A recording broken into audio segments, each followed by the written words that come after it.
Lights out on the hour. It is the hour of the time. Lights out for the curfew of your body, soul, and mind.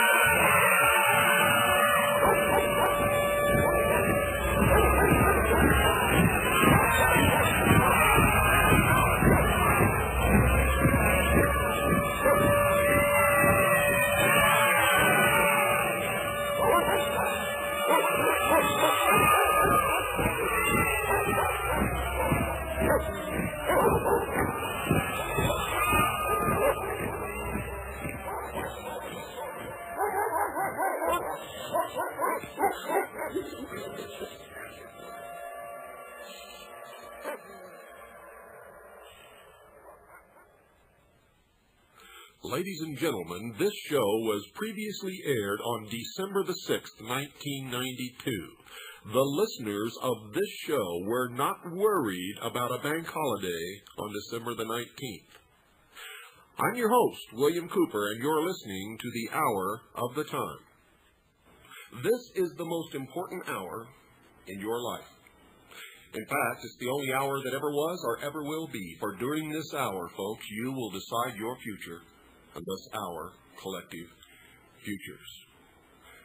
Right off the bat, I want to express my sincere appreciation and thanks for all of you who have called WWCR and expressed your appreciation for this show.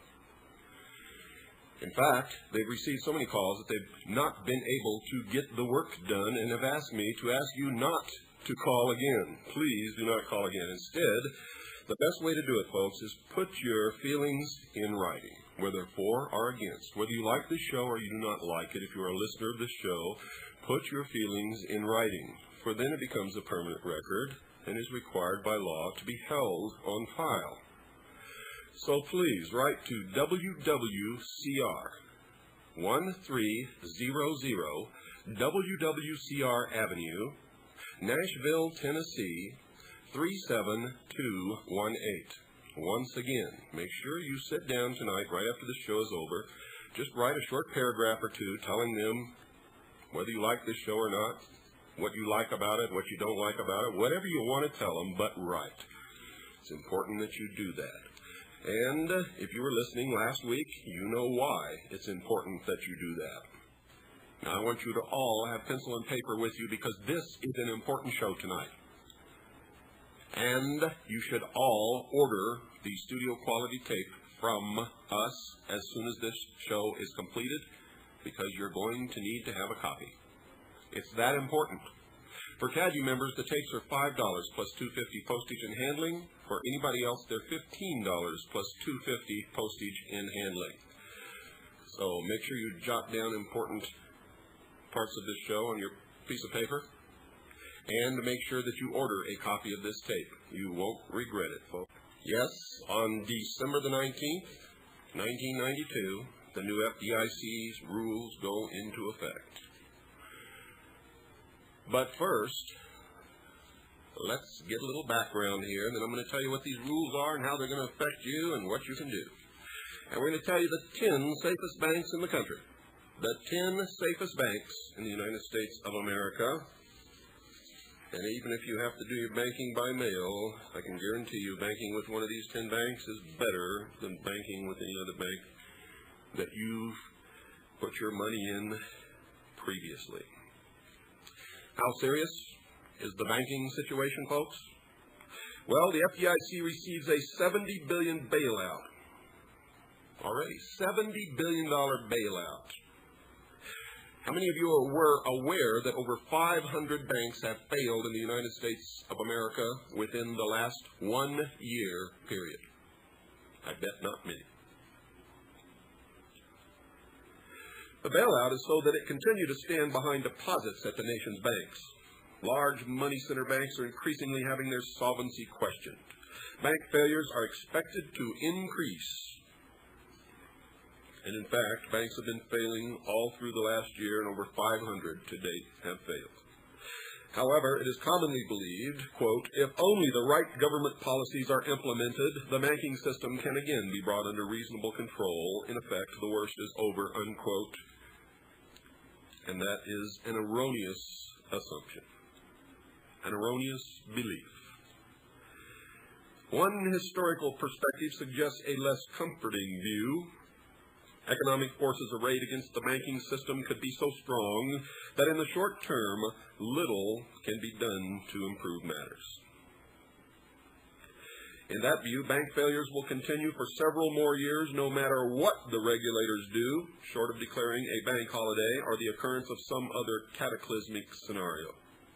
While the actual situation is well short of Great Depression magnitude thus far, it threatens to eclipse that disaster. It may be more severe and less controllable, that is commonly thought, and I can guarantee you folks that that is the case, and that I've been warning the American people for years that this was going to happen. And some of you listened, most did not. In fact, when bank failures as a percentage of the number of banks are viewed for the entire 20th century, the current era stands out as the second worst in said century. Currently, bank failures are more frequent than during the period of the Panic of 1907, when conditions became severe enough to lead Congress, they say, to establish the Federal Reserve Board, which was the beginning of the downfall of the entire economic system of this country and maybe even the world. You see, because the Panic of 1907 was created intentionally to convince Congress to adopt the Federal Reserve System. After almost a century of American tradition that excluded a central banking authority, when savings and loan failures are also considered, the recent banking carnage is eclipsed only by the Depression years immediately preceding the bank holiday of 1933. In short, while our banking system's pain is distributed unevenly, there is no doubt that the troubled times we are living through are quite unusual. We should not expect much from such quick fixes as encouraging bank examiners to go easy on real estate appraisals, jawboning bankers to increase lending, or tightening a noose of spurious regulations about the industry's players. Instead, we should encourage our lawmakers to concentrate on repairing the underlying structural problems that have made the economy falter and leave the banking industry in the position to expand credit. Credit which will be sorely needed to fuel the recovery. And the recovery, folks, will be painful. It will require inflation, followed again by depression, followed then by stability, but only if we return to constitutional money. There's only one way to solve the problem, folks. That's to nationalize the Federal Reserve. Arrest and prosecute every person who's ever been involved with the Federal Reserve System from its inception, those who are alive. And to cancel the national debt by decree. And if anyone in this world doesn't like it, they can answer to the military might of the United States of America. And there is no one who can stand up to that military might. Thus, there is no reason why what I have just outlined cannot be done. Then we must print United States notes until we have built up reserves of gold and silver, when we can once again use constitutional money.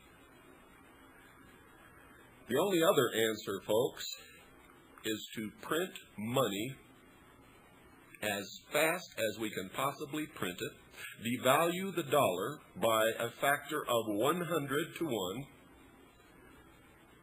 and pay off the national debt in cash, and then return to constitutional money. It would require that we go through such an unbelievable inflationary period, followed by abject depression, and would still not do away with the Federal Reserve System that has got us into this situation. It would not return us to constitutional money. In my estimation, that is the worst way to do it. There is no other way that it can be done, because none of the interest has ever been created. On the loans that you all have now, the interest on the national debt, none of it has ever been created, and that's why the banks are in so much trouble. There's no money in the banks, because all the available cash goes to pay interest, and that's not even to mention what is siphoned off the top by the Internal Revenue Service to fuel the formation of the New World Order. I told you this was an important program, and I was not joking, folks. This is an important program. If the banking industry is given a chance and not hobbled with too much government intervention, banking problems will melt in the face of economic revival, but only if the measures that I have already outlined are carried out. That revival will be enhanced if our regulators can continue to emphasize banking soundness without being sidetracked by having to enforce more social engineering, currency policing, or credit allocation mandates.